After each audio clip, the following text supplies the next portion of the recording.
Jennifer Jones was an actress best known for her performances in 1946's Duel in the Sun and 1943's The Song of Bernadette. She was the second and final wife of producer David O. Selznick, and the two worked together professionally for many years. Despite her success, the actress led a fairly tragic life. Join Facts Verse as we explore how Jennifer Jones hit rock bottom time and again. Jennifer Jones was born March 2, 1919 in Tulsa. The future star was the only child of two stage actors who traveled around the Midwest as part of the Isley Stock Company.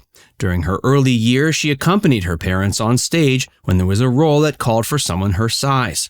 She was enrolled at Oklahoma City's Edgemere Public School in 1925. After that, she attended Monte Cassino Catholic School before attending junior college in Tulsa. She made the move to Illinois Northwestern University, and there she studied with the intention of becoming a drama major before deciding to transfer to New York City's American Academy of Dramatic Arts. At school, she met the man who would become her first husband, Robert Walker. Robert Walker hailed from Utah, and Jennifer hit it off with him rather quickly. They were married by January of 1939. Following the marriage, they lived in Tulsa for several months. There, Jennifer's father had set them up with a radio gig. Following this obligation, they moved to Hollywood with the intention of becoming big-name stars. By the end of 1939, Jennifer had appeared on the big screen in two separate projects. The first was Western New Frontier, which starred John Wayne. The second was a serial called Dick Tracy's G-Men. Both of these projects came from Republic Pictures, though they didn't lead to contract work. Instead, Jennifer set her sights on signing a contract with Paramount. Jennifer's first venture to Hollywood was a failure. A failed screen test with Paramount Pictures made Jennifer feel the place she truly belonged in was New York. She and Robert headed back to the city, though Jennifer returned to Hollywood many years later without her first husband. Upon arriving in New York, the recently married couple settled down and had a couple of sons. Robert worked steadily in the radio, while Jennifer was finding work as a model. In 1941, the same year her second son was born, Jennifer Jones caught wind that auditions were being held for a new play from producer David O. Selznick. Upon giving an audition, Jennifer was said to have run out of David's office in tears. She thought she had done a bad job, but David had been endeared. Jennifer received a phone call from the producer, and the rest is history. She was signed to a 7-year contract, though this contract quickly turned into a much longer relationship that became every bit as personal as it was professional. Under the watchful eye of David O. Selznick, Jennifer Jones became a star. Though she had first become involved with the producer through her audition for the stage, David believed the actress belonged on the silver screen. With David's help, Jennifer secured the role that made her famous. This was the titular role in The Song of Bernadette. Though it was only her third performance on screen, she won the Academy Award for Best Actress. Around the time that The Song of Bernadette was sweeping up awards, Jennifer Jones and David O. Selznick were beginning an affair. Jennifer soon divorced her first husband and married David, and the two stayed married until his death. Before we tell you more, be sure to give this video a like and subscribe to FactsVerse if you haven't already. Jennifer left her first husband for David O. Selznick. Though Jennifer Jones and Robert Walker co-starred in 1944's Since You Went Away and weren't officially divorced until the summer of 1945, they had separated in 1943. After her divorce, Jennifer and David O. Selznick maintained their relationship for a number of years before tying the knot in 1949. Over the course of the early 50s, Jennifer Jones floundered critically thanks to a number of flops, but she once again achieved some critical success in 1955 with the release of Love is a Many-Splendored Thing.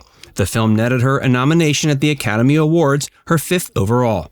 In 1965, O. Selznick passed away. The producer was 63 years old. Jennifer had all but retired from acting at the time, though the death of her second husband caused her to get back into it. In 1966, she could be seen on the screen for the first time in several years thanks to the film The Idol. That same year, she made a return to the stage. She acted alongside Rip Torn in a production of The Country Girl. It seems Jennifer was getting back into the swing of things, though she would soon suffer a second death in her personal life that pushed her over the edge. In 1967, Jennifer's old friend Charles Bickford passed away as a result of a blood infection. Upon hearing the news, Jennifer attempted suicide by jumping off a seaside cliff. Jennifer Jones attempted suicide. Many specifically attributed Jennifer Jones's suicide attempt to the news of Charles Bickford's death, though it certainly didn't help that she was also still reeling from the loss of her second husband. Though Jennifer attempted suicide in spectacular fashion and had likely little chance of survival, she ended up pulling through. She was comatose for a small period of time, but came out unscathed. In 1969, she was on the big screen again, thanks to the film Angel, Angel, Down We Go. By the 1970s, Jennifer decided it was time to get married again. She married third husband Norton Simon in 1971. Norton was an independently wealthy industrialist and art collector. It seems Norton had been obsessed with Jennifer for quite some time, with the industrialist having previously attempted to buy a portrait of the actress that was used during filming of the motion picture Portrait of Jenny. Though the attempt proved fruitless, Norton ended up getting to marry the subject of the portrait herself. Soon after marrying her third husband, Jennifer decided to retire from the entertainment industry for good. Her last role was memorable, coming via the 1974 hit The Towering Inferno. Jennifer earned a Golden Globe nomination for it. During the years that Jennifer and David O. Selznick were married, they had a daughter, Mary Jennifer Selznick, born in 1954.